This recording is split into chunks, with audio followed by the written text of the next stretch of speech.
Part 2, graphing linear equations. These are the notes for task 1, identifying linear relationships. I can identify linear functions from tables, equations, and graphs.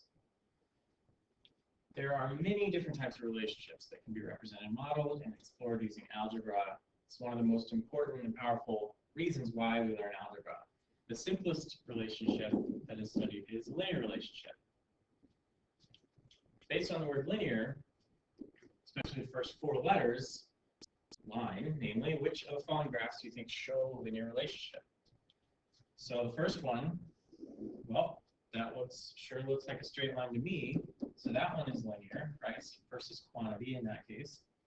Second one starts off in a straight line, but oops, it starts veering off and curving, so that one is nonlinear. Nonlinear relationships are super important as well, but that's not what we're going to be studying in this chapter, because they're a lot more complicated.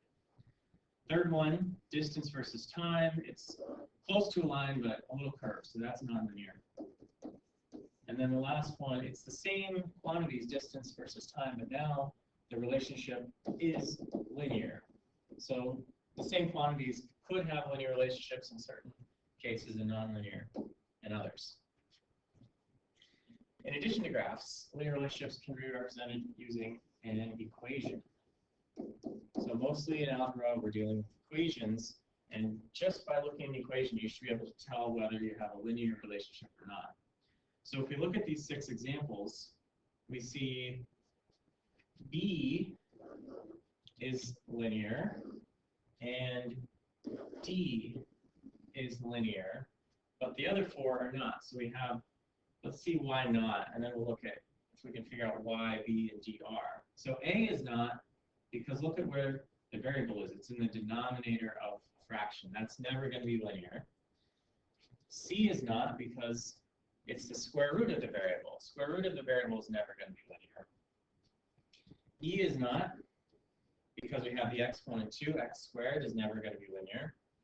And then finally, F is not, because the x is in the exponent. If the variable's in the exponent, it's going to be exponential, not linear. B and D, however, we have 3x minus 1 and negative 3/4 x. So if you look at those and what they have in common, notice here at the bottom here, those can both be written in the form y equals some number, in the first case 3, in the second case negative 3/4, times x, plus some number, in the first case negative 1, in the second case 0. This is called slope-intercept form, and any equation that can be represented like that is going to be a linear relationship. So if we look at these 6 examples at the bottom, first one, nonlinear because of the square root. Second one, nonlinear because the x is in the denominator. Third one, y equals 4/3 x. That's mx plus 0. So that's linear. 4 to the x power. X is the exponent, nonlinear. 5x minus 2. That's definitely mx plus b with m5 and b negative 2. And then the last one, we have x squared, so that's nonlinear. So just by looking at the equation, you can determine whether you have a linear relationship or not.